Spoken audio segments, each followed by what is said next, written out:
Hello everyone, today we are going to walk straight into the dusty, death-defying dreams of China's first emperor and meet the clay army he built to cheat mortality. It's hot, the air is thick with earth, and you're surrounded by the distant thump of picks hitting packed soil. Something's buried here. And spoiler, it's not treasure. Well, it is, but not the shiny kind. It's an army, a whole army. So when you're comfortable, take a moment to like the video and subscribe, but only if you really like what I'm doing here. Now picture it. You're in 3rd century BCE China, and the world is one big political headache. Warring states. Constant battles. Everyone is yelling. Then, out of the chaos comes one guy who says, "Enough. I'm uniting all of this, and I'm not dying when I do." His name? Qin Shi Huang, first emperor of China. No pressure. You shuffle along in a line of workers. Dust sticks to your skin, and your hands are raw from moving bricks, hauling earth, and occasionally asking your supervisor if anyone actually needs to dig this deep.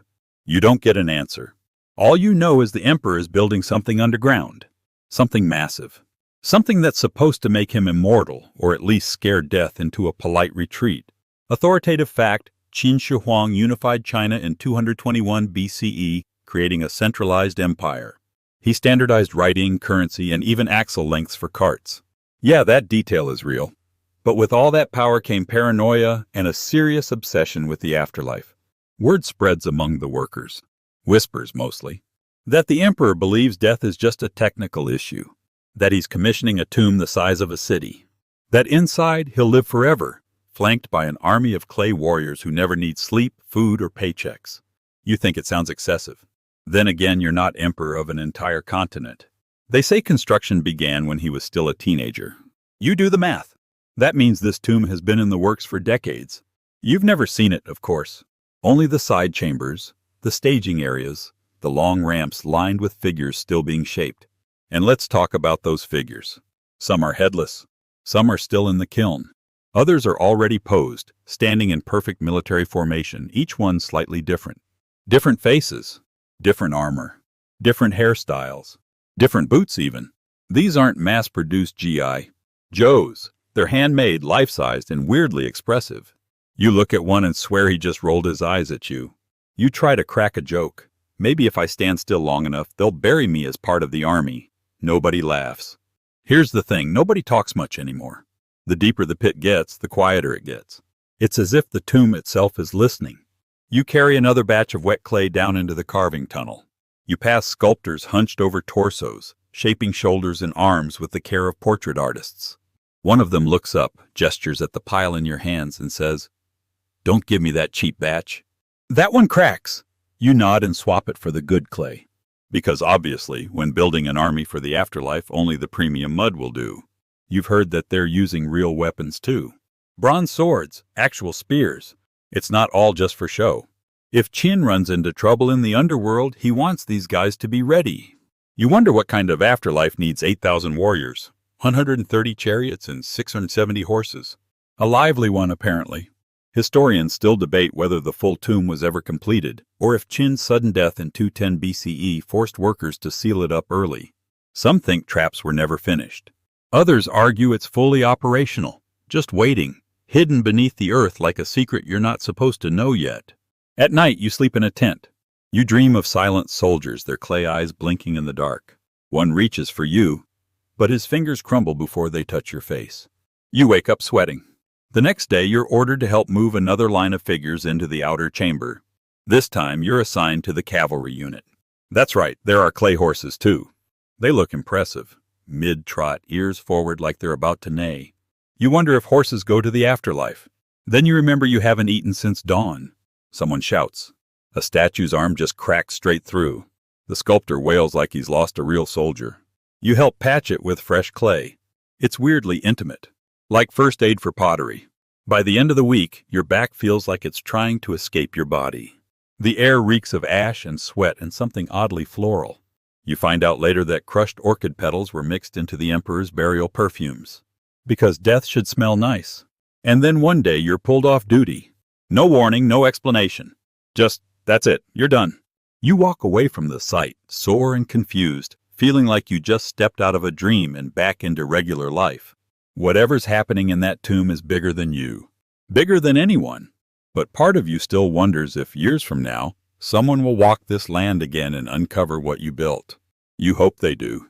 You press your thumb into the clay and feel it squish slightly, cold and pliable like riverbed silt. It's your 100th fingerprint today, maybe your 1,000th. But this one goes on a soldier's chin. You smooth it out. Pause, then make another. Welcome to Emperor Qin Shi Huang's sculpting squad. The job? Creating an army of clay warriors, life-sized and highly detailed. Because apparently just being emperor isn't enough. You need to stay emperor in the afterlife too. No pressure, each soldier you work on is different. Seriously, different eyes, different cheekbones. Some have mustaches that curl up like little snakes. Others wear tightly tied topknots or finely combed beards. Nobody told you this was going to be part artistry, part sociology. But hey, when the emperor asks for an undead army, you get creative. Your current project? Infantryman 187. He has a tired-looking brow and a nose that may or may not have been inspired by your uncle. You're not sure if it's allowed, but you slip a little personal flair into his face. A subtle wink to the fact that deep down, you know none of these guys are ever waking up. Probably. Authoritative fact. The Terracotta army includes over 8,000 soldiers, 130 chariots, 670 horses, and 150 cavalry horses, each crafted with intricate detail. No two faces are exactly alike. Some archaeologists believe the sculptors based them on real people. You try not to think about what happens to the artist after a project this secretive. Word is, once the tomb is sealed, nobody's leaving. No pressure, the workshops are busy all day. You pass artisans sculpting hands in rows, dozens of clay palms laid out like some weird glove display. There's a guy doing only ears. Seriously, just ears. You ask him how he stands it. He shrugs and says, "Everyone hears something different." You're not sure if it's wisdom or just burnout. Farther down the corridor, horses are being shaped from the legs up. Two guys argue about nostril flares. One insists war horses should look angry. The other says anxious horses are more historically accurate. They compromise by making one of each. Another area is strictly for armor, not real armor clay replicas. Each segment is stamped with texture and patterns. You admire how they shimmer slightly after firing, not with gold, but with effort. These aren't just statues, they're soldiers caught mid-march, immortalized on the brink of action. Odd detail. Some figures were painted in bright pigments, reds, blues, even purples. But over the centuries, exposure to air made the colors fade or flake away within minutes. That's right, the world's creepiest now you see it, now you don't paint job. Lunch breaks aren't really a thing, but sometimes you sneak away behind the kilns and chew on stale rice cakes. It's quiet here, except for the occasional yelp when someone gets too close to the fire pits. Clay soldiers are cooked like dumplings, slow and steady, until they're hard enough to outlive their makers. A supervisor walks by and eyes your half-finished warrior. He nods. That's the most praise you've gotten in weeks. You stand a little taller. The sculptors joke that if one of the soldiers ever did come to life, it'd be the archer with the broken toe and uneven eyes. You secretly hope it's the cavalry general you molded last week. He had swagger. Historians still debate whether the army was built to serve the emperor in the afterlife or to intimidate enemies even after his death. Some say it was all for protection. Others think it was about ego. Or maybe, just maybe, a paranoid emperor wanted to keep ruling even when he was 6 feet under and surrounded by clay. You help fit a hand onto a body delicately angled, as if ready to draw a sword. The other sculptor whispers, "Imagine being stuck in that pose forever." You laugh. Then stop, because suddenly it doesn't feel so funny. You look around the chamber at rows upon rows of silent warriors, faces frozen in grim determination, their eyes not really watching you but somehow aware. And you realize something. They were never meant to look alive. They were meant to look like they never died. That night you dream again. But this time you're one of them. You're in formation, unmoving as centuries pass. Rain, dust, roots breaking through the ceiling. Eventually, a shaft of light pierces the earth above, and someone's voice says, "We found them." You don't know who "we" is, or what year it is, but your clay hands are still clenched. You wake up and wash your face with cold water. Just another day in the Emperor's underground empire. By the end of the week, your fingers ache from shaping cheekbones. You've started seeing faces in everything, knots in wood, cracks in plaster, clouds. One of the painters down the hall started giving the statues names. Yours are just numbers. You wonder if that's kinder. You finish Infantryman 187.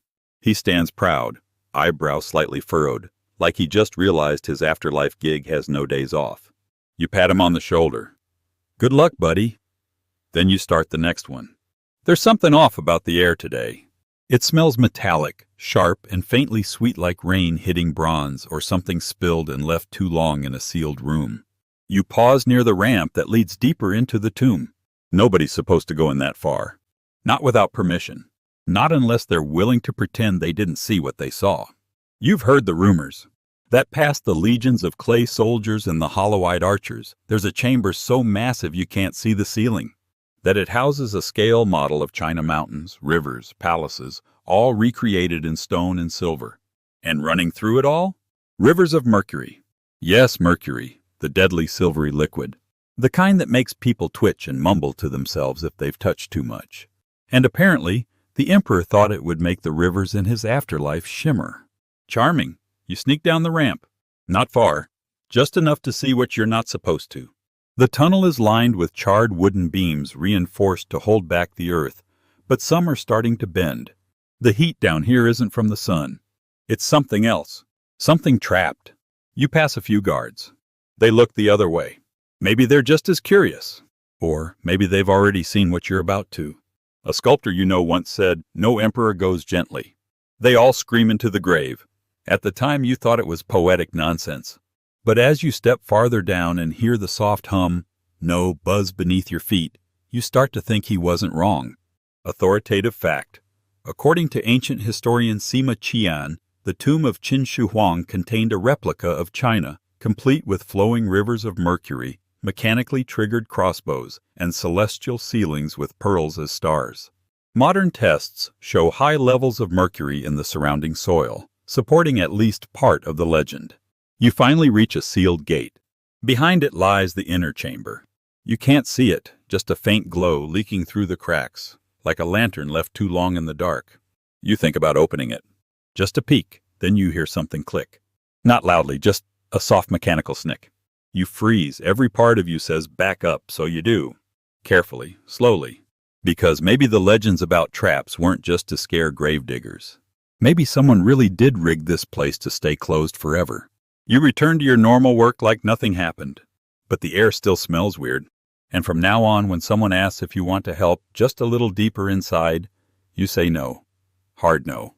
With a bow and a bless the Emperor's vision for good measure.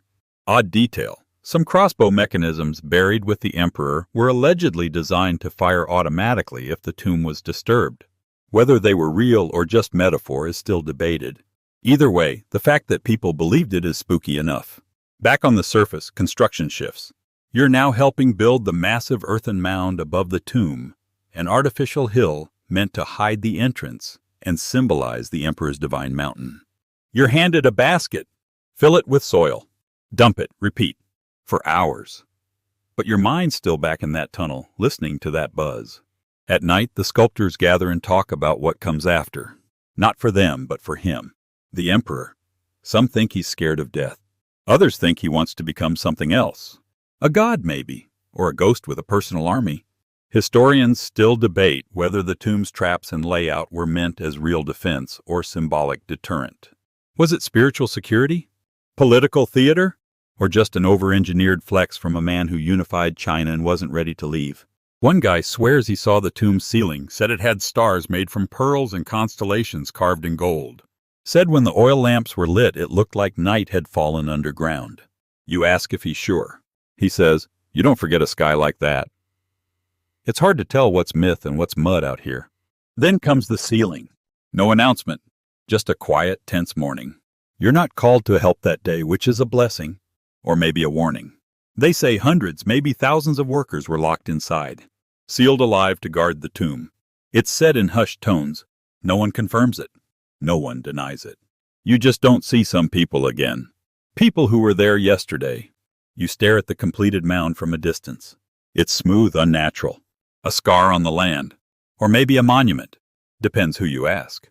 You find yourself wondering, if someone dug this up 1,000 years from now, would they believe it? You think of the clay soldiers, the rivers of Mercury, the crossbows that may or may not still be cocked, and the Emperor somewhere beneath your feet, lying in his eternal city, surrounded by silence and statues and so much ambition it could choke a god. You turn and walk away. But that smell, that sharp, sweet metallic edge, you carry it with you. It's 1974, and you're just a humble farmer in Xi'an, China, trying to dig a well. Not for glory, not for treasure, just water. Because your crops are dry, your ox looks like it's ready to quit life, and your family's tired of hearing, maybe rain tomorrow. So you pick a spot, take up your shovel, and start digging. You hit something hard. First thought, rock. Second thought, maybe an old pot. Third thought, after you uncover what looks like a clay face staring back at you, is, okay, this is weird. Turns out weird is an understatement. You've just accidentally kicked the lid off one of the world's greatest archaeological finds. Congratulations, you're now part of a 2,000-year-old mystery party. At first, you and your neighbors think you've stumbled onto an old temple, or maybe a forgotten tomb. But then more heads appear, then torsos. Then entire warriors emerge from the soil, still lined up in formation, like they've been waiting for orders that never came. Authoritative fact: the Terracotta Army was discovered in March 1974 by farmers digging a well near Mount Lee. The discovery eventually led to the unearthing of thousands of clay soldiers, horses, chariots, and weapons, none of which were marked on any historical map. Word gets out fast. Archaeologists show up. Reporters, too. You blink, and suddenly the quiet fields are surrounded by tents, equipment, and people wearing gloves and whispering excitedly in 5 languages. You step back and watch as men and women with brushes and little picks kneel down beside the warriors you just woke up. Some are crying. Others are laughing. One guy stares at a soldier's perfectly intact boot and mutters, "This changes everything." No one asks you to help anymore. But they all want to take your picture. You don't know what to do with your hands. The excavation begins in earnest. Teams uncover rows and rows of soldiers, each uniquely detailed, some taller than others, some stockier, some with faces that look heartbreakingly human. You overhear someone say, "It's like finding a ghost army." Odd detail. One of the most surprising discoveries wasn't just the size of the army, but how well their weapons had been preserved. The bronze blades still held sharp edges, thanks to a thin layer of chromium oxide. Something modern scientists didn't fully understand until much later. Some of the archaeologists think the emperor used real military formations to position his army underground. Generals in front, cavalry to the side, archers in the back. Even the spacing between them matches battlefield standards of the time. You look down at a kneeling archer and can't help but imagine him turning his head slowly to look at you. Then you blink. Still clay, but maybe not just clay. Historians still debate whether the Terracotta Army was purely for spiritual protection or meant to intimidate political rivals even in death. Some say Qin was obsessed with conquest beyond life. Others believe it was a divine insurance policy, a clay contract with the gods. As the years pass, the dig site grows. Tourists come, gift shops pop up. You shake hands with a government official who thanks you for your heroic farming. You wonder if they're serious. There are setbacks, of course. Many of the warriors crumble the moment they're exposed to air. The paint flakes off in seconds, revealing the muted gray beneath. Some statues break during transport. Others simply vanish into private collections before anyone can stop it. One day, you meet an elderly professor who stands beside a soldier with a broken arm and says, "This one is smiling." "That's rare." You ask him why. He shrugs. Maybe he thought he wouldn't have to fight anymore. There's poetry in that. And tragedy, too. More pits are found. More soldiers uncovered. Some of the horses still stand with heads bowed as if grazing on invisible grass. The chariots, now just remnants, show the technical brilliance of the ancient engineers. Iron wheels, copper fittings, traces of leather that somehow endured 2,000 years in silence. You're invited to the museum opening in 1979. You wear your nicest jacket. You nod politely as someone gives a speech about legacy and cultural memory. You don't really listen. You're too busy staring at the soldier near the front, the one with the strong jaw and furrowed brow. You swear you molded a face just like that once. Wait, no, that's impossible. You weren't there. You're just a farmer. But still, you dream of clay again that night, of statues blinking to life, of a great underground hall filled with the thump of boots and the clash of spears. No blood, no screams. Just the steady rhythm of an army that never stopped marching. You wake up, heart pounding, and walk to the field where it all began. It's fenced off now. A sign says Protected Cultural Heritage Site. You smile. Light a cigarette. And mutter, yeah, that's one way to put it. You stand at the edge of the pit again, years later, and stare down at the ranks of silent soldiers. The light above them is artificial now museum spotlights casting long shadows across clay brows and weathered armor. But they still look ready, poised, as if waiting for a command that was buried along with the emperor who dreamed them into being. There's something oddly comforting about them. Maybe it's their silence. Maybe it's the way they've endured. Or maybe it's the fact that, unlike real armies, they never had to fight. They were made to stand guard for eternity, and they're still doing it. You walk slowly along the walkway. Below, archaeologists with delicate brushes continue the painstaking work of clearing earth, labeling fragments, piecing torsos back together like puzzles nobody asked to solve. You overhear one of them say, "We'll be digging for another century at least." Authoritative fact. Less than 20% of the tomb complex has been excavated to date. The central tomb, believed to contain Emperor Qin Shi Huang himself, remains unopened, partly due to concerns about preservation and the potential danger of toxic elements like mercury. And even after all this time, the emperor lies untouched beneath the artificial hill nearby, the same one you helped raise. Beneath it, supposedly, is that massive underground palace, stars on the ceiling, rivers of mercury snaking between mountains and cities. Maybe even those legendary traps crossbows still cocked, ready to snap at intruders bold enough to disturb him. But no one's opened it. Not yet. Some say the technology doesn't exist to excavate it safely. Others say it's better to let it lie. You ask an older scholar once why they won't open it, and he says, "What if we open it and the emperor's still in charge?" You laugh, then realize he didn't. The Terracotta army, though, they've been exposed. To air, to cameras, to school field trips and museum curators who argue over restoration techniques. Some have cracked. Others have collapsed. But most remain, upright and whole, still locked in silent formation. You reach Pit 3, the command center, where generals and charioteers stand with statuesque arrogance. These are the elites, the masterminds, the ones sculpted with just a bit more detail in the brow, the grip, the gaze. One in particular catches your eye. He has a beard, tightly coiled, and a smirk that makes you wonder if his sculptor slipped in a bit of personality. You lean over the railing and whisper, "How's the afterlife treating you, big guy?" No response, but the smirk stays. Historians still debate whether Qin Shi Huang ever saw the completed army with his own eyes. Some believe he died before the finishing touches were made. Others think he visited the site in secret, walking among the clay soldiers in awe or fear of what he had built. And that's the thing. For all the grandeur, the Terracotta army isn't just about legacy. It's about fear. The fear of death. The fear of being forgotten. The fear that everything you built in life could vanish the moment you stop breathing. So Qin tried to beat death with the only tools he had: manpower, ambition, and a lot of clay. The irony, of course, is that the man who feared oblivion so much that he built a city-sized tomb to stop it never got to see the world remember him. That honor went to some random farmers with a shovel and a dry well. Time is weird like that. You exit the museum and look back one last time. The pit is still there, still full, still waiting. And it hits you, the Terracotta army didn't just protect Qin. They protected the story, the history, the curiosity that drives people across oceans to stand in awe before a wall of silent warriors. 1,000 years from now, they'll probably still be here. Weathered, maybe. Faded, but still standing.